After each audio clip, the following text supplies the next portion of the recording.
Welcome to the Jenny Beth Show. Thank you for being here with the Jenny Beth Show. I'm Jenny Beth Martin. Before we get into today's news, I want to take a moment for something that's been weighing very heavily on my heart today. This weekend, a tragic shooting took place in Shreveport, Louisiana. I'm praying for the family and friends of the victims. I pray they feel God's peace and presence around them so they can feel the peace only He can offer. This was a nightmare domestic violence incident involving a volatile man who apparently had a previous gun violation. I don't know all the ins and outs of that prior arrest, but here's what I do know. If you are a woman in a situation with a violent and dangerous man, please seek help. Almost every county in America has a domestic violence shelter that can help you develop an escape plan. If you cannot find one locally or if you need further help, you can call 800-799-SAFE. That number again is 800-799-SAFE. You are not alone. There are people who want to help you. They just need to know that you need help. Now on to the breaking news. The United States military has seized an Iranian cargo ship in the Strait of Hormuz. Iran is threatening retaliation. Iran's foreign ministry says there are no plans for a next round of negotiations. The ceasefire ends this Wednesday, April 22nd, 48 hours from now.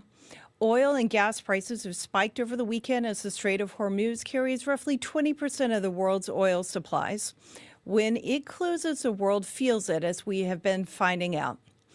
And meanwhile, Congress is racing against two clocks. One, FISA Section 702 reauthorization and the U.S. surveillance law that allows the government to collect foreign intelligence information from non-U.S. citizens outside of the United States without obtaining warrants, received a 10-day extension. The new deadline is April 20th. House conservatives are fighting to reform Section 702 to include more oversight to help protect Americans' privacy. And second, the Save America Act is now on the Senate floor with a marathon debate. It requires proof of citizenship to register to vote. 87% of Americans support this. That includes 73% of Democrats. Tea Party Patriots Action and Scott Pressler are embarking on a tour of Arizona and Alaska next week to build grassroots pressure on the Senate to pass the Save America Act and to fund DHS fully. We have an outstanding panel today. I am joined by two of the sharpest policy minds in the country. I'm saying the name wrong. Hayden Ludwig is the Director of Policy Research at Restoration of America and the founding editor of the brand new Restoration News Independence magazine. And Steve Milloy is the Senior Policy Fellow at the Energy and Environment Legal Institute and founder of junkscience.com.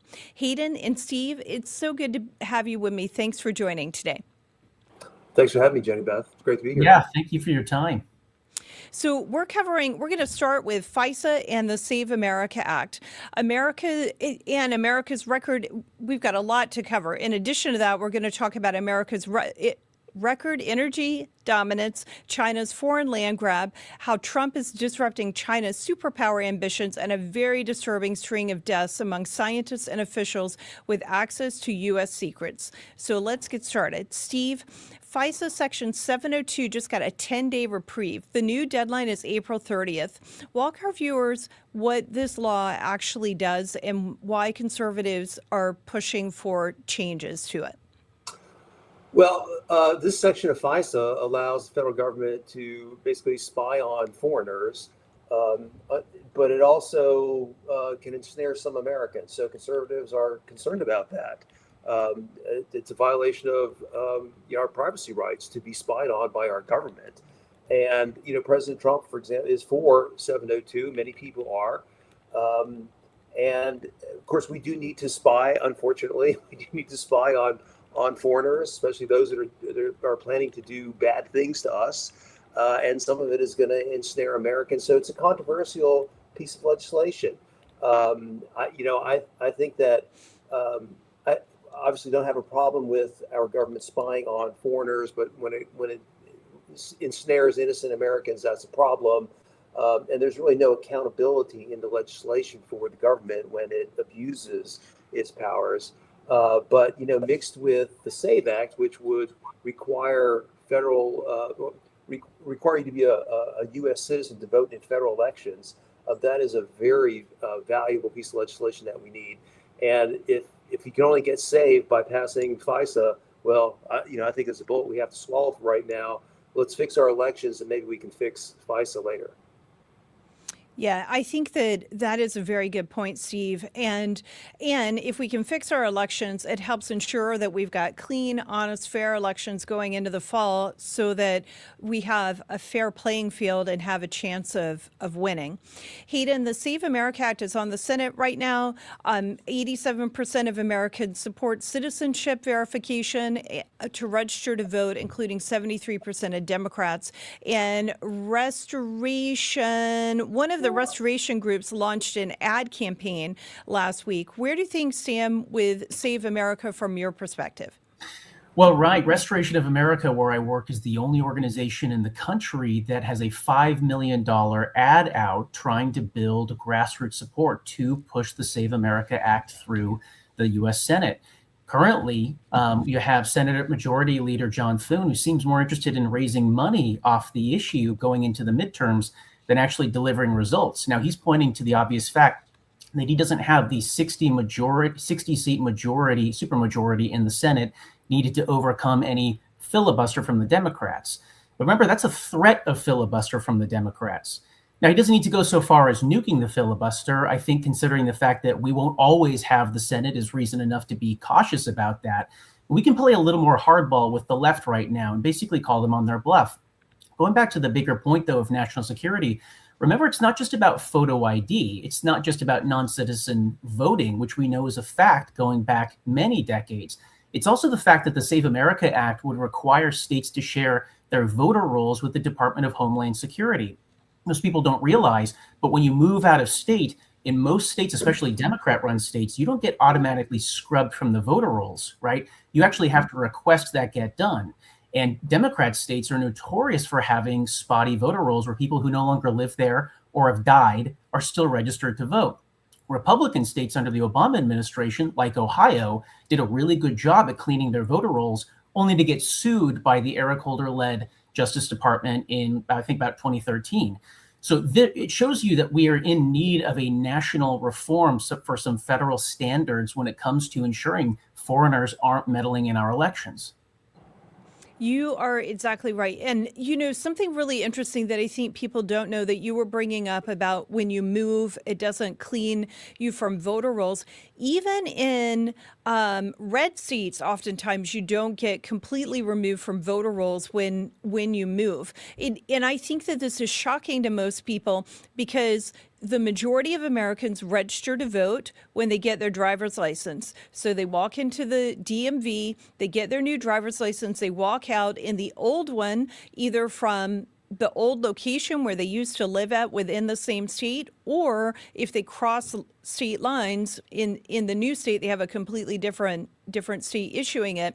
The old license is no longer valid and they can no longer use the old license, yet and so that's taken care of automatically. And that same exact office, they register to vote. And what does not happen automatically is that the voter rolls, they don't get cleaned up automatically. So I think most people think, oh, I went into the DMV, I updated my driver's license, I told them to register me to vote. I did not have to say, cancel my old license. So they don't think they need to cancel their old voter registration. And yet, almost everywhere in the country, they do explicitly have to work to get that done. So it's good to be able to clean that up. And what we're finding from those rolls that have been bumped up against the DHS database is that there are over 300,000 people right now on the voter rolls who are deceased as well. So we just need these rolls cleaned up. Yeah, what you're talking about is called motor voter, and it goes back to 1993. Happens to be the year I was born, which shows you that's the last time the federal government weighed in on a national reform. Think about how technology has advanced in the last 33 years, especially with problems like non-citizen voting. Right now, in 3 states, Vermont, Maryland, and California, plus Washington, D.C., which Democrats pledge they're going to make a state if they take back the Senate, it's legal for cities to allow non-citizens to vote, and many cities have. Obviously, this is a huge problem because you have people supposedly voting only in, municipal and state elections. But what stops them from actually registering to vote in federal elections? And you couple this with the fact that in many states right now, including Virginia, where I live, you can actually register to vote and cast a ballot on election day. That gives absolutely no time for officials to verify that you're not, that you are a U.S. citizen, that you're not lying about your name and address. This is a huge problem. So again, it's really important that we pass this through. I think photo ID is the minimum of what we need here, but it just shows you the entrenched powers that be in Washington, in the establishment class, and of course the woke left, are absolutely dead set on any kind of transparency and accountability in our elections. That's a huge problem right now. It really is.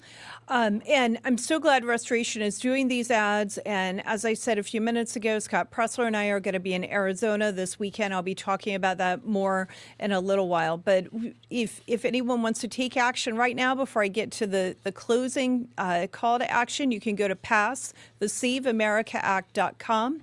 Again, passthesaveamericaact.com.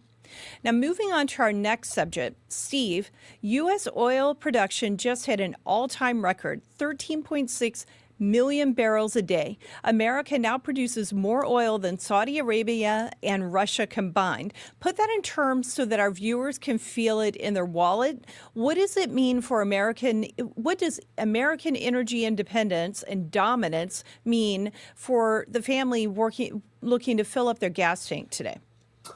Well, before the Iran war, what energy dominance meant was that essentially the U.S. controlled the price of oil in the world because we produced so much oil, and then President Trump had basically seized Venezuela's oil reserves. So we control the most oil, and we're in charge of the marginal price of oil, which determines what the price actually is. Now that we've invaded Iran and the Strait of Hormuz is bottled up, which conducts 20% of the global oil supply, the supply is squeezed. President Trump is hoping that increased U.S. production, plus the closure, will send more ships to the United States, but the world is still short of oil. We are behind in oil production domestically. Even though we're producing more oil than we ever have before, we're still behind domestically because of the 8 years of Obama and 4 years of Joe Biden, where we had the global warming agenda, which inhibited oil production. So, unfortunately, in the United States, we are now feeling higher gas prices. We only produce about 2/3 of the oil that we consume every day. So we still have to import oil. We're still subject to the global price of oil, but President Trump's, assuming that he's going to be successful in Iran, once that situation is taken care of, we are going to be really large and in charge of the global price of oil because we will have control over what Iran is doing, control over Venezuela's reserves, and ours, which are huge. So, the future is great for gas prices and energy prices generally, but we got to get there. So when you were just saying that we have to catch up from the Biden administration years, elaborate on that just a little bit more, please. Well, so when Joe Biden became president on the first day, he announced his climate agenda, and he scared off investors in the oil industry. This was at a time when a lot of people were still unsure about the future of wind and solar and how much they would be able to supplant, oil and gas, what oil and gas provides us. So investors were scared off. And the Biden administration, aggressively pushed its global warming agenda. We produced less oil. It wasn't until, Bidenflation forced gas prices to $5, $6, $7 a gallon around the country that he sort of, unleashed the oil industry, if you will, to get to record production. We hit record oil production under Joe Biden because he needed it to reduce inflation and reduce gas prices. And Trump has just picked it up since there. But it was his initial, obeisance to the climate agenda that put us in a big hole. Okay, that is useful information. And then how long do you think it's going to take us to get out of this big hole? And does that largely depend on Iran, or do you want to set aside Iran and just talk about how things were going before we were looking at the situation with Iran? Well, I think we ought to be, the United States ought to be working towards where we can provide 100% of our needs and then some for export to the world. I don't know how long the Iran thing is going to take. It's, maybe it'll be settled this week. Maybe it'll go on for months. I just don't know. The world needs that 20% of the oil. It'll take us a while to ramp up our capabilities. So it behooves President Trump to get the situation solved. I don't think we should be negotiating too much longer with the Iranians. We have to get this thing fixed. We need to open the straits, open up Iranian oil production, and lower the price of oil. And Hayden, you just heard Steve talking about how the Biden administration basically weaponized oil for 4 years, blocking permits, killing pipelines, strangling liquefied natural gas exports. And as Steve was mentioning, Trump reversed all of this. From a policy standpoint, how durable do you think this reversal is? Can the next Democrat administration undo it just as fast? And how do you think this plays into the midterm elections? It was a loaded question for you there. Yeah, unfortunately, I think we should expect the next Democrat to immediately undo as many of these. I don't know that any of they're all wonderful provisions. I mean, Trump is the most pro-energy president this country may have ever had. And yet, I don't think any of those provisions are permanent, at least the biggest ones. That's the huge problem that I foresee.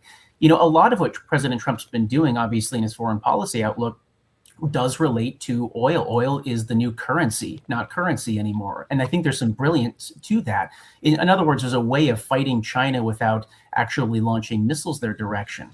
But at the same time, if we let up on that, the Chinese will come roaring back. And part of my concern is what he's doing right now is not going to deal with the Belt and Road Initiative. And we all seem to have forgotten about that. But this is a multi-trillion-dollar initiative over 20 years to basically create independence for China from its oil and its food imports so that it can do everything over land rather than overseas.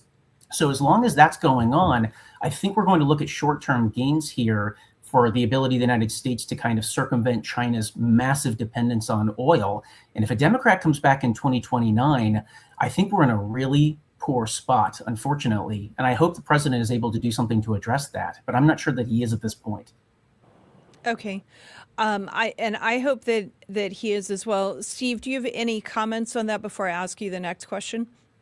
Well, I would just say that, the other really valuable goal here, besides denuclearizing terrorists and stopping their missile production and support of global terrorism, is this end round around China. I mean, China right now could shut our economy down tomorrow. All it has to do is confiscate, industrial assets and put in place export bans. We would have no antibiotics, no technology hardware, no rare earths. It would just be a disaster. President Trump is the first president in my lifetime to actually gain ground on China. Now that we control Iranian oil, certainly if nothing else, because the Strait of Hormuz is blocked off, and then we control Venezuela's production. China is an oil poor nation, and China desperately needs Iranian and Venezuelan oil. So President Trump's actions have given us a key leg up on China that will offset, the sort of control over our economy right now. While we decouple from China, oil is a powerful weapon.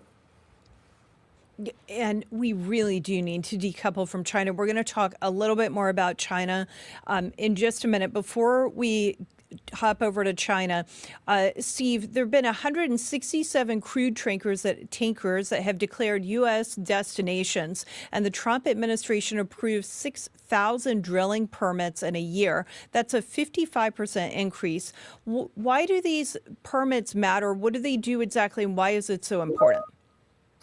Well, the permits make it possible to produce the oil we need. I mean, we need oil not only for ourselves, but now apparently for the world as well. I mean, we've got to calm down global fears about the Strait of Hormuz shutdown. But even once that problem is solved, we still want to be completely oil independent ourselves. So we need to issue these permits. We need to get the drilling going. We need to have the battles with the environmentalists now.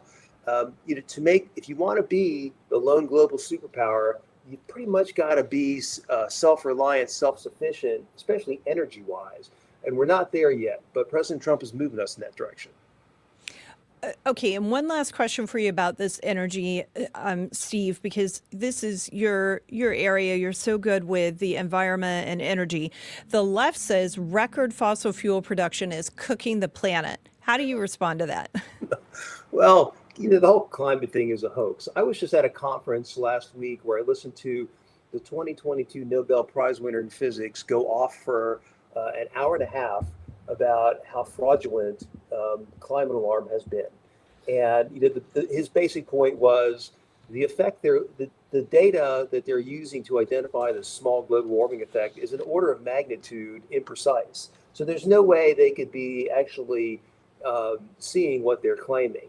And so it's been really good that since President Trump came in, he thinks climate is a hoax as well.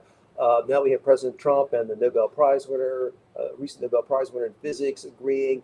So the whole scare is going away. Good. We need it to go away because we just talked about just a minute ago how when Biden was acting on that hoax, he harmed the United States economy.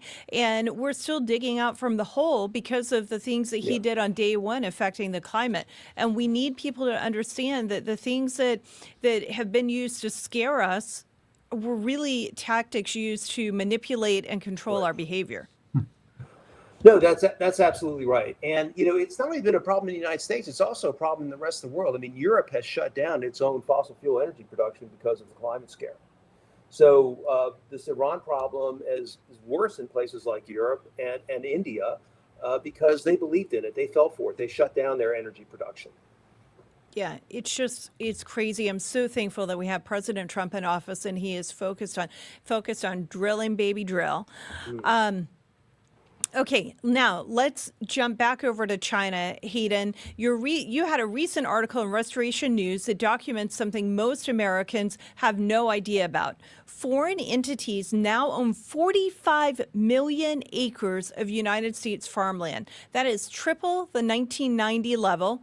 China controls 277,000 acres across 29 states and Puerto Rico, near more than 340 U.S. military bases and National Guard armories, nearly 20 times more than the media has reported. How do we get here? How is it even legal? That is a great question. I ask myself that every minute writing that article. Your viewers will remember a few years ago, there was a story that broke in the New York Post about 19 U.S. military bases here in the homeland that are in proximity to Chinese-owned farmland. So I read that and I thought, I bet it's higher than that. And sure enough, it's about 20 times higher than that. There are 342 U.S. military bases that are within 50 miles of Chinese-owned farmland. This is all over the United States country, and it's next to bases like Fort Meade, Fort Detrick, where we do bioweapons research, bases that control our nuclear ICBM stockpile, bases that will be crucial in any war with communist China. Now, you ask yourself how this happened. Well, before just 4 or 5 years ago, actually when that story originally broke, just one state in the United States actually had a restriction on foreign ownership of farmland or forest land, just one state. And that was an old historic law that had nothing to do with modern geopolitics. Since then, almost half the states have passed bans, and all of them, you won't be surprised, are Republican run, like Texas and Florida. But that's also the states with the most U.S. farmland owned by foreigners. Now, 45 million acres owned by foreigners, that's a huge amount. Fortunately, most of that's Canadian or German, and it's owned by companies that have big, pensions that are invested in there. Probably not great, but probably not a dire national security threat. As for China, well, we looked into who those owners are. So China now owns the largest pork producing company in the United States here in Virginia. It's a 100-year-old company called Smithfield Foods. Why does that matter? It matters because China is both the world's largest producer of food and importer of food. Because of communist technology and inadequacy, they basically cannot farm their own country because of all of the heavy metal pollutions and stuff in their water and ground. So they have to bring in food, and Chinese love their pork. Seriously. So they bring in all of this food to the United States. Now that matters if you know your history. If you go all the way back to World War I, Germany had the similar predicament of having to import all its food. When it went to war with the other powers, it immediately got cut off by the British Navy, and Germans starved to death. The Chinese are very aware of this, and they're very afraid that the same thing will happen. I brought up the Belt and Road Initiative earlier. It's not just about bringing in their own oil. It's also about bringing in all of their food and other essentials into their country so that they can overtake us as a global superpower that doesn't need to rely on imports from any other country. And they've been doing this for years. There's actually a plan that this ties into called the Made in China 2025 strategy, passed under Xi Jinping, where they intend to basically become import and blockade proof. So when you dig into this, you realize the country has no national law that prohibits foreigners from buying this farmland, and they've bought it in strategic places. For instance, you could some of these bases, you can actually build a corn silo and put a little camera on the top and watch planes taking off from the nearby military base. You know, you'd think we'd actually care about these things. Now, there is a Senate bill that would prevent this, but unfortunately, the Republican Senate and its infinite wisdom has yet to bring this bill to a vote, which tells me that they're not going to deal with the problem sufficiently as they should. And frankly, I can't think of a worse thing than selling the inheritance that we're supposed to give our kids to our mortal enemies. No, I think that you're exactly right about that. So let me ask you this follow-up question. When there's so much land that is near military bases, Hayden, what does it mean for the threats? What kind of threats are there because it's so close to the military bases? You just described that you could be able to see the base from it, but what other threats do we need to be concerned about? And especially in this age where drones are being used so much in military operations now. Yeah, the drones are a really good point. I mean, let's not forget all of the millions of illegal aliens who came in under Joe Biden. Many of them were Chinese, and certainly they have a PLA connection because nobody leaves the Communist Party of the People's Country of China, People's Republic of China, without the leave of the CCP, the Chinese Communist Party. I think that's a natural staging ground for them if a war went hot. But let's also remember, too, there's other ways to bring down the country. We're involved right now in chemical warfare with the Chinese. We know that because President Trump last year reclassified fentanyl, which basically exists in the United States because of the Chinese, as a weapon of mass destruction. One of the things I looked into is there's 200,000 acres of forest land in central and rural Oregon that's owned by a Chinese billionaire. Now, those happen to be the same counties where you have a massive growth in Chinese marijuana greenhouse grows. These are all black market in a state that has legalized marijuana, by the way. The black market is huge there and increasingly owned by Chinese who've come into the opioid, the synthetic opioid, and the marijuana industries.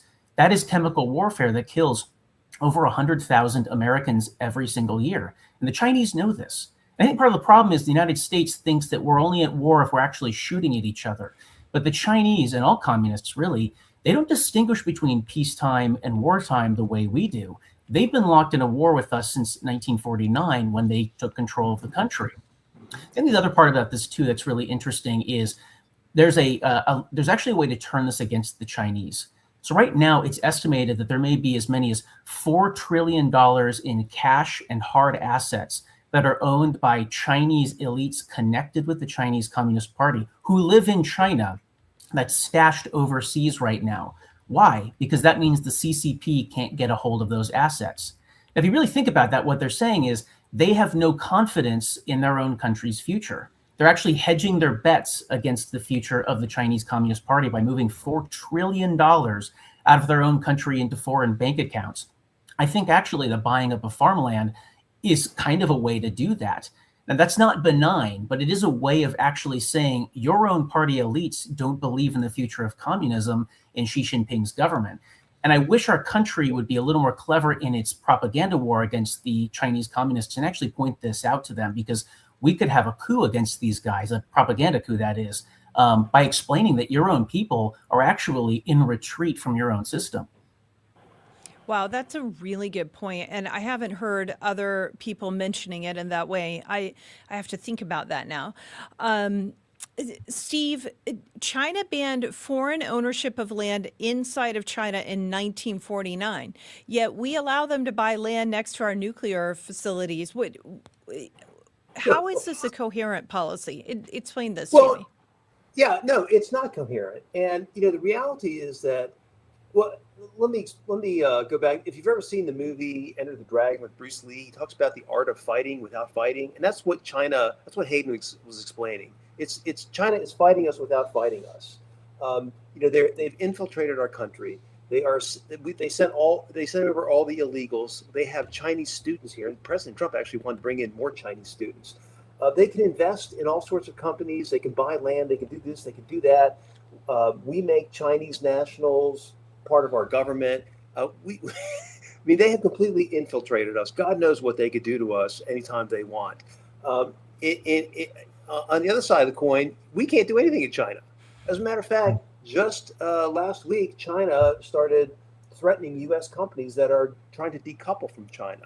They threaten them with, prosecution and confiscation of assets. And most Americans still don't understand that China is the enemy. China is not our friend. The Chinese Communist government wants to be the lone global superpower by 2049. This is a serious problem. And they support Iran. They support every anti-U.S. group. The whole Belt and Road Initiative that Hayden was talking about. I mean, that is to spread Chinese influence throughout the world. They're trying to isolate us. They're really the enemy. Yet we have, our government, our corporations love China. It's a problem. It is just a huge problem. China has no respect for basic human rights. They don't have respect for property rights. They don't have respect for individual rights, speech, religion, press, none of it. So it makes sense. They would say nobody can own property here unless it's basically the Chinese government that owns it. And then in America, it makes sense how the problem happened because we have a much different respect for property rights. But at the same time, it doesn't have to be a suicide pact with a foreign adversary. So that's exactly right. I'm all for free trade, and I'm for as much freedom as possible. But when it becomes a suicide pact with, a nemesis like China that is not going away, their goal is not to get along. Their goal is to be on top. It's exactly right. Hayden, you were talking about the fentanyl situation with China, and we're just going to show on the screen. This is the press page from the Select Committee, the House Select Committee on China. This is from the previous Congress. It's not from the current Congress, but they have really good information. They've done a huge investigation into fentanyl and how China has allowed fentanyl to come in, not just allowed China to come into America, but deliberately worked to cause fentanyl to come into America. And I just want to highlight this for our viewers. If they've never seen this page, they should go check it out. It's enlightening and alarming at the same time. Hayden, Peter Schweitzer has documented how Chinese birth tourism creates birthright citizens who have a standing to hold property, access systems, and eventually acquire land and vote. We have the birthright citizenship case in the Supreme Court right now. How does that ruling, whichever way it goes, affect what you're seeing with the land ownership by China specifically right now? Well, unfortunately, it looks like the Supreme Court is leaning against the Trump administration. Nobody but the justices know this, of course, but that's what early readings seem to suggest, which is very unfortunate because, as we know, birthright citizenship is a farce. It's a joke. It's never what the people who actually drafted the 14th Amendment intended. That had to do with giving former Black slaves citizenship in the United States. It had nothing to do with empowering our rivals. But, this goes back to, you mentioned the fentanyl crisis up there a moment ago, and I'm very familiar with that. And it's a great investigation and people should read it. This is actually not a new problem, though. Back in the late 1960s, early 1970s, U.S. military base commanders in Vietnam noticed that their men were coming down with serious illnesses and overdosing problems caused by heroin. And when they investigated, they found that men were buying heroin below market price, basically as being subsidized. And they were able to trace it back to the Chinese government, because the Chinese, Steve points out, they understand that war is not just shooting guns, and you don't have to have a declaration. It's political, it's economic, it's trade, it's spiritual, it's everything. And they're engaged in that front right now. So I'm not surprised that the PLA sends its officers to basically do a birthright tourism run with their wives in the United States. There's also an interesting aspect that goes back to the pro-life community here too. In vitro fertilization, IVF, which is a very controversial issue among many pro-lifers because of the way that the babies are actually born and the number of fetuses that are thrown out. That actually has a role in all of this, because there is a number of individuals in China that basically offer IVF services to these PLA officers to kind of do this kind of birthright citizenship thing at scale. You have to remember, these babies are not raised in the United States. They possess American citizenship. So yes, they could buy more land. Theoretically, they could also vote overseas. The US for decades has had infrastructure designed to let people vote overseas. That was originally created, of course, for the servicemen and women who are stationed abroad or fighting wars. But it's slowly evolved to take in just about anybody who wants to go and live overseas. It's called UOCAVA, and you'll forgive me if I don't remember what the UOCAVA actually stands for. But it is the way that Americans can vote when they're overseas, even in states they've never lived in. And it's a serious problem that I wouldn't be surprised if the Chinese are exploiting right now. So it's great that the states are starting to notice this, and Republican states are passing laws, but Democrat states are never going to pass those laws. Congress needs to take it seriously and recognize, we're not even on the defensive right now. We are allowing ourselves to be infiltrated, as Steve pointed out, and hollowed out from within. And President Trump was elected, 10 years ago, originally on a platform of bring the jobs home.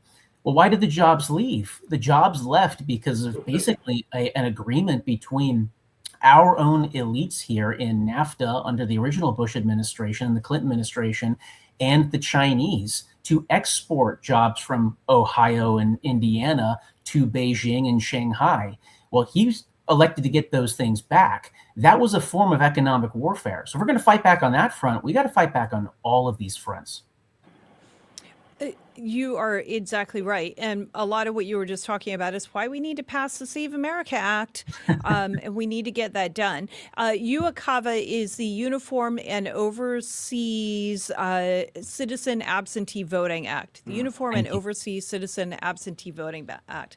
Okay, we're going to take a quick break. And then when we come back, we're going to tie some of this together and go on to some interesting and good news about climate hoaxes.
Welcome back. Let's connect some of the threads we've been pulling all afternoon. Steve, you posted this morning that President Trump is fundamentally disrupting China's plan to become the world's only superpower, and that operations against Venezuela and Iran have completely reset the global oil market. You were kind of alluding to that a few minutes ago. Lay out that argument for our viewers. How do these operations change the international energy order and also completely disrupt China's plans? Well, China's war against the U.S. has been pretty successful so far, without any fighting. They have infiltrated our society. They have taken our jobs away. We don't even, and appeased us with low-priced goods in return. China only has one flaw in the ointment, really, and it's the fact that it's oil poor. And as big a country as it is, China just does not have very many oil and gas reserves. And to run a modern economy, certainly to be the world's lone global superpower, you need to be energy efficient. China is not. It has a lot of coal. It's starting to develop nuclear, but of course, you cannot invade Taiwan with jets fueled by coal or ships fired by coal. You need oil and gas. So China's plan was moving along, even with President Trump in office, because President Trump hadn't really done that much to China, that much to decouple the U.S. from China. But now, since Venezuela, with Iran, he has taken real concrete steps for the first time, since Nixon opened the door to China, to gain some strategic ground back.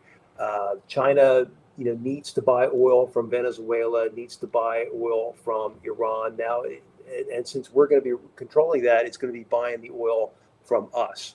So that is going to give us a little bit of a window and a little bit of leverage over China that hopefully continued Republican foreign policy leadership will be able to turn the tide against China and gain us some strategic advantage back. Because right now we are really at China's mercy. I mean, it's the one thing that really frightens me. And China could turn our lights off tomorrow if it wanted. Our energy grid is dependent on China. China has been selling us green technology that I'm quite sure is sabotage. As a matter of fact, some batteries, utility scale batteries that were installed at Camp Lejeune, the Marine base in South Carolina, had to be taken out by Duke Energy because they were found to be sabotaged by China. Solar panels, solar inverters, these things have all been sabotaged by China. Electric vehicles from China. That's why China wants to get electric vehicles into the U.S. It's not really interested in selling us low-price cars. What it's interested in is getting Americans hooked on Chinese technology, which has been sabotaged. And either we'll have kill switches, can be turned off at whatever time, or we'll provide them more information. Everything China does is strategic to benefit China. China is not interested in trade where both sides mutually benefit. They want to gain the advantage. Yeah, you're absolutely right. When you're talking about the cars and the other things that they can do, they could use those as kill switches. They could take over where they go and basically just completely weaponize any of these items that you're talking about that have energy. And we're naive not to think of it that way, because they, as you both were saying earlier, they think of war and control much differently than we do in the United States. We think of it through our military, and they have a much more asymmetrical approach when it comes to warfare.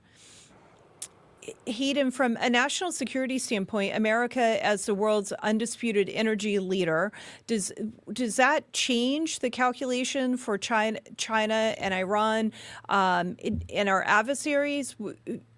Do you think that the things that President Trump is doing and the way he's working across the world and here in America are going to disrupt the Chinese influence? I think they have the possibility of doing that, but as we're learning, these wars are harder to end than they are to start. That's a platitude that everybody says, but it's true. Unfortunately, the president's no fool. He knows he needs to get a deal done with the Iranians that is short of a full ground invasion. I don't think he's going to do that, but Steve mentioned it earlier. Is that months, weeks? We don't know. I think he's working. That's obviously his number one concern right now. One of the things that I think we should be concerned about with the Strait of Hormuz right now is the number of naval assets that has tied up. Now, necessarily so to actually enforce the blockade. But let's remember, we only have so many aircraft carriers, some of which are out of commission or undergoing refit in the Mediterranean and in the homeland right now. And if we ever fight a war with China, it will be an air and naval war. There will be no tanks involved in that kind of fight unless somehow it ended up going on for years on Taiwan proper. And I think China is watching this very closely. They learned some lessons from the Ukraine war about don't get bogged down in a war if you can fight it and win in a matter of weeks. And one of the things that I suspect, knowing how devious the Chinese Communist Party is, they will probably, if they do launch an attack on Taiwan, they probably won't do a Pearl Harbor style attack, meaning launching missiles at Guam and our bases at Okinawa and the Philippines and so on. They'll probably try to avoid antagonizing Japan and our other allies, and they'll probably attempt to avoid attacking U.S. troops directly. Why? Because that gives the United States a way to force the issue with them. And if the Chinese are smart, they'll exploit the unfortunate division in our own country, in our own party too, and try to actually launch that attack slowly, cautiously, so that we come across as the aggressor. Obviously, we wouldn't be. But the Chinese are really clever about that, and they know that we've used a lot of our missiles right now in our Pacific stockpiles to fight the Iranians, and those take many millions of dollars and in some cases years to rebuild those stockpiles. So if I was Beijing, I'd be watching this and saying, look at how easily the Americans risk getting bogged down over a middle power like Iran. What would happen? What would they do if we said, I dare you to come attack my ships when I'm attacking Taiwan? I think that's the worst case scenario for the United States. And there's reason to believe that they're eyeing that right in the near future. When you look at the state of the economy, it's still very much trying to recover from COVID, even from the Biden years even. Inflation is still a problem. And I think the president's got the right idea on these things, but he may not have the time he needs.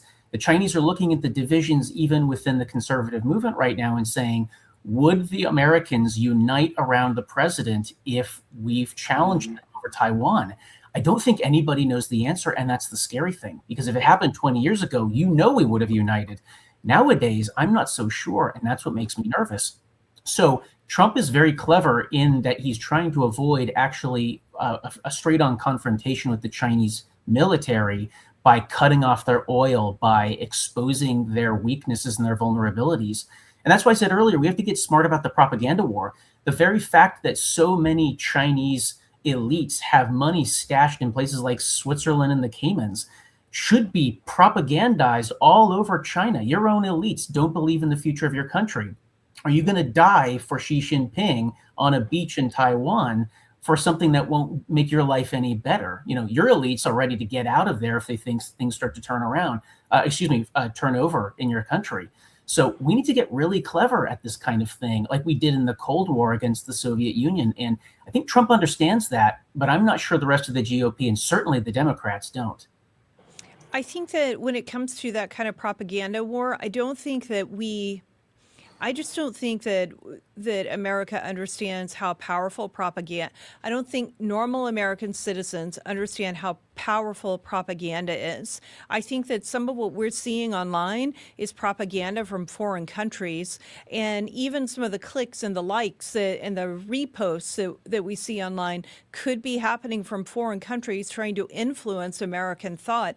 And it's hard for us to imagine that because we just don't think of war in that same manner. And the voice of America has been largely changed, and there was a lot of corruption in it. It needed that corruption needed to be rooted out. But in order to execute what you're talking about, Hayden, the propaganda aspect of it, you probably have to have a delivery mechanism of some kind, similar to what Voice of America, the purpose of Voice of America had during the Cold War. Yeah, I think that's exactly right. I mean, even look at TikTok, right? Do you think that the Chinese would allow us to put a national security protected app in their country that did nothing but propagandize their people in the direction of the United States? Or just put mindless junk out there for their young people to consume? Of course not, because they're smart like that. And the thing is, it's embarrassing because we used to be so clever in the Cold War. We had the moral high ground and we knew it and we used it effectively. I mean, ruthlessly in a moral Christian way. I mean, and now the country, I worry that even the military is fairly compromised when you've got guys like Mark Milley saying, he'll warn the enemy before we're about to do anything. I mean, these are huge problems. So, I mean, really winning the war does actually start at home. And the GOP understands this. The president understands this. I think MAGA overall gets the threat from China. And that's to President Trump's credit. He's the guy who made that happen. But, the U.S. Chamber of Commerce, they're opposing these tariffs because they think that once Trump's out, it'll be back to business as usual. And business as usual basically means whatever the CCP thinks is best for the CCP. That has to change. And I don't know how you start that, except that we need to get every American to understand the way we did after 1945. This is real communism, and this is a dire threat to everything you hold dear. Those are very good points, Hayden.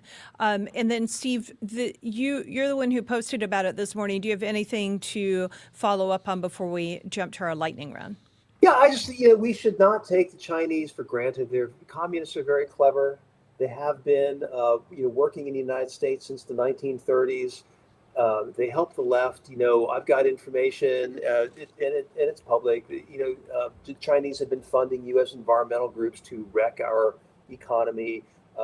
There's no question that China either directly or indirectly funds a boatload of influencers on social media. They're everywhere. They're for China, and we really haven't dialed into it yet. And it's hard enough for us to get conservatives to pay attention to this, and Democrats don't really want us to pay attention to it because Democrats, of course, with their left leaning, they want to be in charge of everything. They want to sort of, they think that China is helping them gain control. And I'm not quite sure that's the way it's going to work out. The last thing I want to add is that, as far as Taiwan, China is really snuggling up with the opposition party in Taiwan. And I think, China would like to take Taiwan peaceably if they can. And I think they're going to try to do that politically. Very alarming, especially considering the microprocessors. I think that I'm using the right word. That they're produced in Taiwan. If China controls it, they could have a bug on every single device and spy on everyone in the world who's using them. They can they can just deny us the chips. Yeah. And then what are we going to do? We can't build an F-35, our most advanced fighter. We can't build an F-35 without communist China. That's just reality. And it's very alarming. I understand why we reached out to China and tried to drive a wedge between China and the Soviet Union decades ago. But now it's time to do what President Trump is doing and rethink what this relationship is and whether it benefits America or not. One last thing before we move on from this, there's a book that's on my reading list. I have not read it yet, but as you were talking about this, Hayden, it made me think about it. It's called America Against America. It's written by a Chinese man, and I haven't read it, so I can't say everything about it, but when you were talking, Hayden, I was like, I've got to go read that book because it's what I think China may be trying to do with us, turn Americans against America and against one another and divide us from within without even having to fire a shot. Yeah, I think reading books like that is wonderful, and it's also terrible for your blood pressure. Ask me how I know. Yeah, exactly. I've read a few about China, and boy, it's alarming. Okay, let's change subjects and move to this. Steve, 11 scientists and officials with access to U.S. secrets have died or gone missing. Fox News has been reporting on it. Do you think this is a normal news, not just normal news environment, but do you think that all of these are interconnected? It certainly sounds quite alarming to me. I don't know. I've been watching these news reports all week, and it's really hard to say. I mean, it could just be a giant coincidence. It could be something going on. There's the one woman talking about anti-gravity. She's working on anti-gravity, and that was the beginning of the end of her life. The anti-gravity thing just doesn't rub true to me. So I don't know. It's really a weird story. Will anyone ever get to the bottom of it? The government investigating the government? I don't know. It's a weird story. Okay, and Hayden, what do you think? You write for Restoration News. What do you think about this? And how should the media be approaching it? I first heard about problems with scientists being killed back when the MIT and Brown shooting happened, and there was a scientist involved in that. And now we've had more since then. But like Steve, I don't know whether it's a coincidence or they're interconnected. Well, it seems somebody in government thinks they're interconnected. And that tells me a lot. I have no idea, of course. How could we? But I think we got to take those kind of things seriously. I mean, these are really senior, important people. And even if they're working on dead-end technology that may not go anywhere, and I don't know, I'm not a tech guy, even if that's the case, that's the kind of stuff that the War Department pays very close attention to. I think there's a big problem with infiltration and defection in there. And let's remember too, I know we keep bringing up China, but it's the number one problem here, just like the Soviet Union was. There's a lot of theft that goes on here. So I think the fact that the media, which remember, oftentimes the mainstream media gets its talking points from Langley, we all know that. Let's remember that there's a huge problem with Chinese coming in and stealing our intellectual properties. The FBI estimates that it's between $600 and $800 billion each year in intellectual property theft, almost $1 trillion. So people are dying to boot. I think that's something that warrants investigation. I only wish I knew more facts about the case. And I guess that time will tell. And it's the first Maybe. time we've talked about it here on the show, but I think it's worth mentioning. It's something to watch. Whether we need to be alarmed about it or not, I think time will tell. Okay, very quickly, 3 last very quick topics for you. First, we're going to start with Hayden. Restoration News launched a new magazine called Independence Magazine. Tell us, what is the mission of it and where can people go to get this? Yeah, I'd love to. So restoration-news.com is our website. It's also where you can subscribe to our quarterly magazine that we just launched earlier this year. So if you don't know us, Restoration News is about 3 years old, and we do investigative journalism, commentaries, and deep dive research for the America First movement.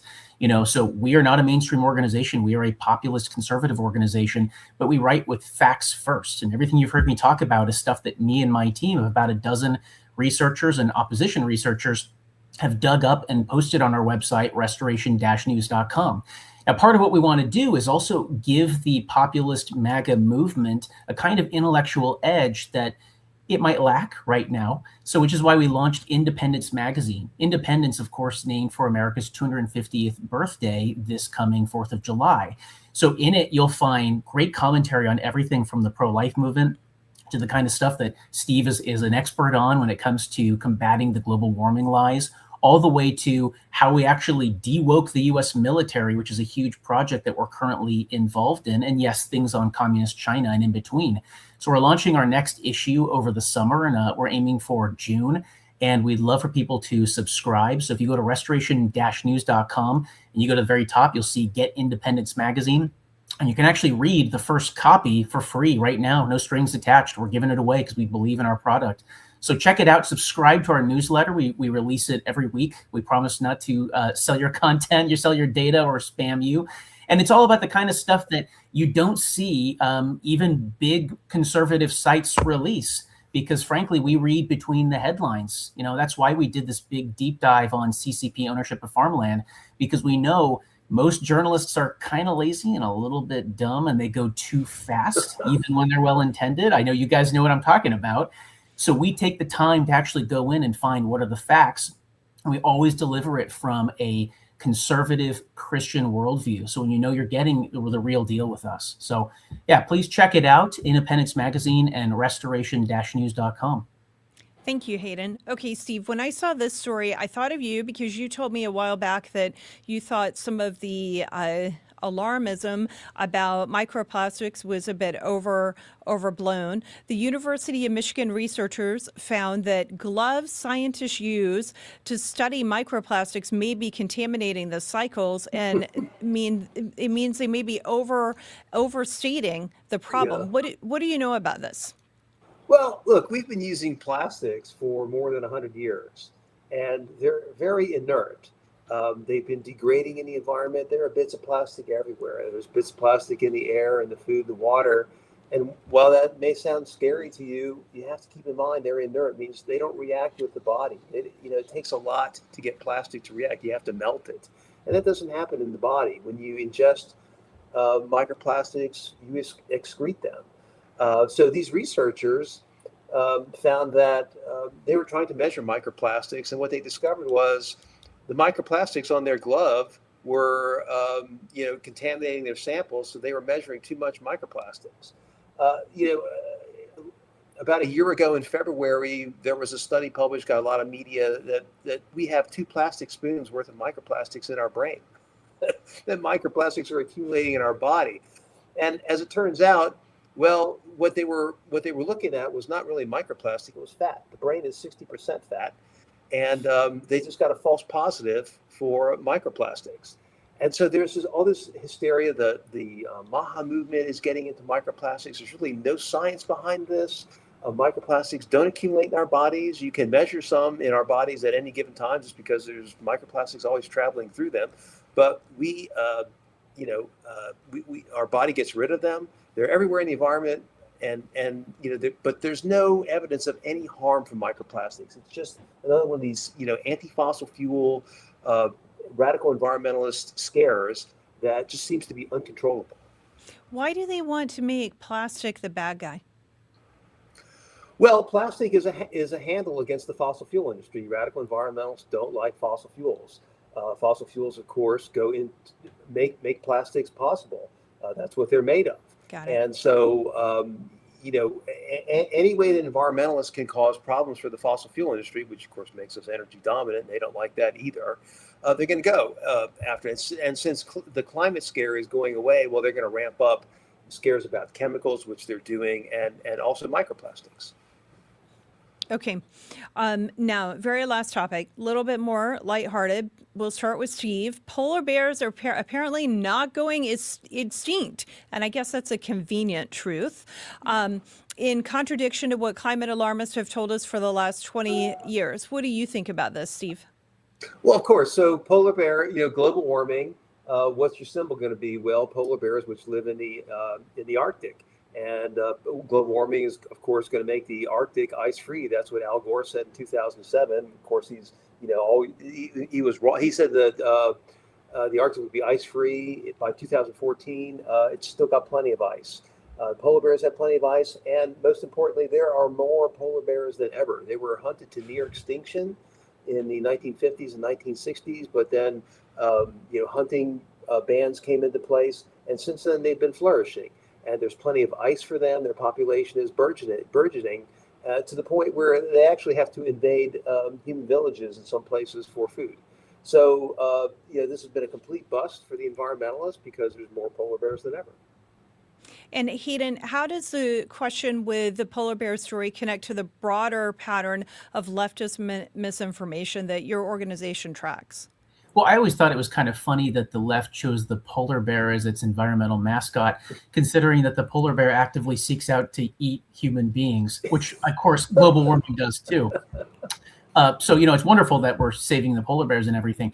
But, what I've noticed is the left, of course, they just emote. They don't actually give you any factual talking points. They certainly wouldn't rebut anything that Steve or I would bring up that's factual. But they talk a lot about the weather. Every bit of weather, whether it's hot or cold outside, is evidence of global warming somehow. Yet they've never been able to tell me what is the actual weather, the nominal weather of the planet. What should it be? What's the temperature outside? What should it be, right? What about carbon dioxide? What is the correct parts per million of CO2 in the atmosphere? It's about 400 parts per million. Steve, correct me if I'm wrong, but about 400 parts per million right now. The left wants it lower than that. And yet lower than that is, what we saw in the global ice ages thousands and thousands of years ago. When the dinosaurs roamed the earth, it was many times 400 parts per million here. So, and again, I'll just make the point too, if they really were consistent with their beliefs, they'd be blowing up greenhouses instead of Tesla dealerships because we pump those things full of CO2 to grow plants. So I see Greta Thunberg thinking all over this, not, reasonable human being thinking. It's very true. It's not reasonable at all. There is a fun fact about polar bears. They can have any litter size, but twins are the most common when a mama polar bear gives birth. And I learned this when my twins were young, a little bit around 20 years ago, so maybe about the time the left was trying to turn polar bears into the mascot. But as a mom of twins, I am glad polar bears are not going extinct. And now that my son is a grown adult and is an Eagle Scout, he's told me polar bears are quite frightening and you never actually want to run into one in real life. So they're not as cute as they appeared when the kids were younger. Steve and Hayden, thank you both so much for being on the show today. It was a lot of fun. I hope I can have you on again soon. Okay, Jenny Beth, thank you. Much. Appreciate your time. Thank you. And before we go, 2 calls to action. First, the United States Senate, you need to call them right now and tell them to pass the Save America Act and to fully fund the Department of Homeland Security. The number for the Capitol switchboard is 202-224-3121. Again, 202-224-3121. Please call there twice. Call each of your United States senators today. And the second, well, I guess we've got 3 calls to action. So there's a subset, and that is that Tea Party Patriots Action, Scott Pressler and I are headed to Arizona this Saturday and Sunday, and then to Alaska next weekend. I'd love to see you at our events. Join us. If you are in either of these states, you can get more information by going to teapartypatriots.org to events.teapartypatriots.org. And now for our full second call to action, call the House, especially the sponsors and co-sponsors of the so-called Dignity Act, and tell them to vote that you want no amnesty. And they do not need to be sponsoring this bill because it is amnesty. The same number, 202-224-3121. No amnesty, not now, not ever. Thank you so much for being here with me today. And if you liked hearing from Steve Milloy today, be sure to check my archives for the long interview show I did with Steve a while back. I learned so much from him. You can subscribe to the Jenny Beth Show on YouTube, Rumble, and wherever you get your podcasts. Make sure you do that. And thank you so much for joining me today. I look forward to seeing you tomorrow. If you enjoyed today's conversation, go ahead and hit like and subscribe. It really helps us reach more people who care about liberty and the Constitution. You can find this and other episodes at jennybethshow.com, as well as Facebook, YouTube, Rumble, Instagram, X, and your favorite podcast platform. The Jenny Beth Show is hosted by Jenny Beth Martin. The Jenny Beth Show is a production of Tea Party Patriots Action. For more information, visit teapartypatriots.org.